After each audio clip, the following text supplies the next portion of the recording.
Um, all right, everybody, thanks for coming today. This is actually I'm taking a break at the office here. Just one thing that came to my mind and I thought I should share with you out there. You know, um, in the situation, the global situation at the moment with the war in Ukraine and climate change issues, it just looks like we've got a lot of problems in Africa, especially with feeding our population.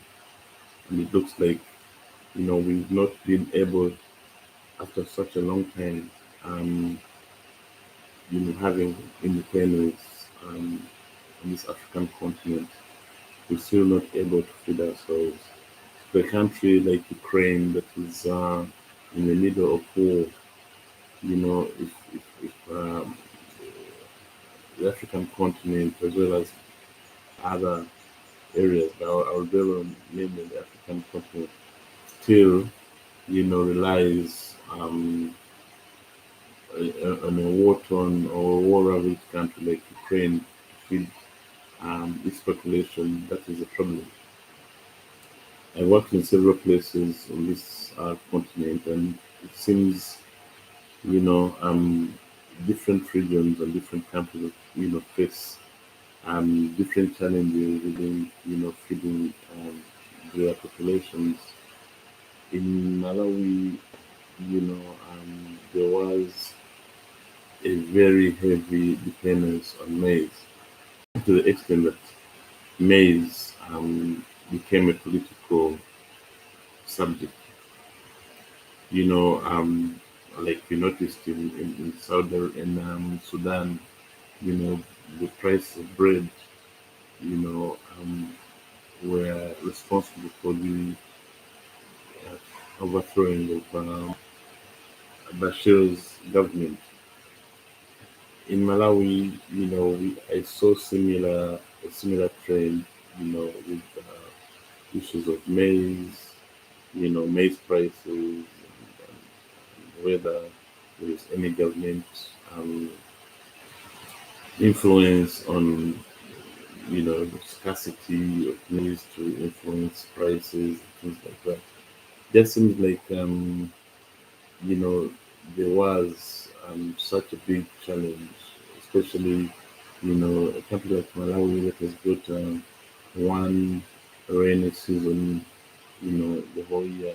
There's a huge need for the people in Malawi to ensure that there's enough for them to feed their families, at a micro level, also to feed the country population at a macro level.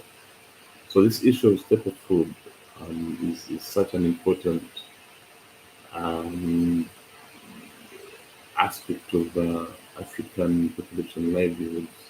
Unfortunately, for countries like Malawi, this is grown within Malawi. They produce their own maize. Unfortunately, there is a heavy dependence on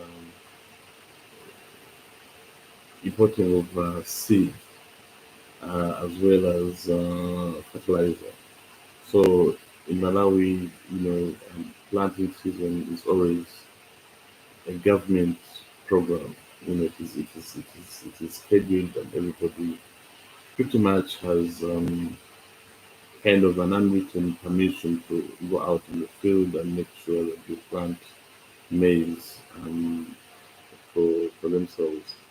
In addition to that, um, there is government subsidies given to farmers, to produce maize. So there is a deliberate and proactive process that goes on in production of the staple food. Where it becomes a problem is mainly with the access of seed and fertilizer, and these are things that are accessed, from the global market, from the USA, from other countries, like Russia for the fertilizers, and you know other places that I don't really have off the top of my head. But nonetheless, it is a challenge because the type of food to be um, subject to external availability, or having to access it from any other places other than your country is a security risk. That means there's a likelihood someone can actually use it against the country or use it against the people, um, and cause either famine, and eventually this can lead to serious strife and obviously death of people. In some places like in West Africa, there's a heavy dependence on rice. You know, rice is not known to be an African type of food. It is mainly produced in India, Pakistan, and countries in Asia. But some West African countries have got a heavy reliance on rice, which personally I think it should be grown um, within the country, or there should be dependence on other more indigenous products.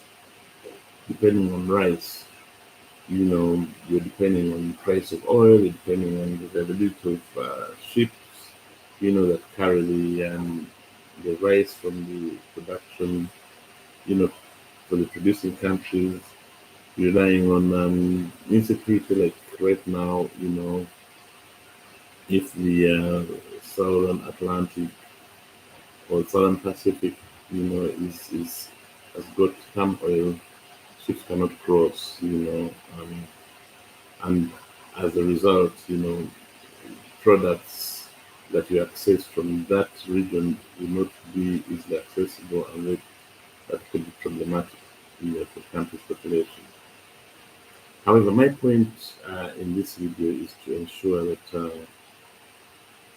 as countries and as a continent, we should try um, to engage our leaders in providing more sustainable solutions, food for the people, food that can be easily produced in the right quantities, foods um, can be produced, that I mean your soils, would be able to cultivate that kind of food. So there's a need to engage the leaders. Obviously, we have to work with the ministers of agriculture and the whole government infrastructure that is needed to ensure that production is improved, and as well as production, productivity, as well as awareness, and also putting a policy in place that is supported financially, with a sizable budget to make this not just a promise or lip service, but rather, make it a reality. And that is the only way, African countries can get, food security. They can also have their own, basically, forge their own destiny as a people. So food is very important for food security, very important for stability, and certainly very important for development. Thank you so much. I need to get back to work. Have a good day. Bye bye.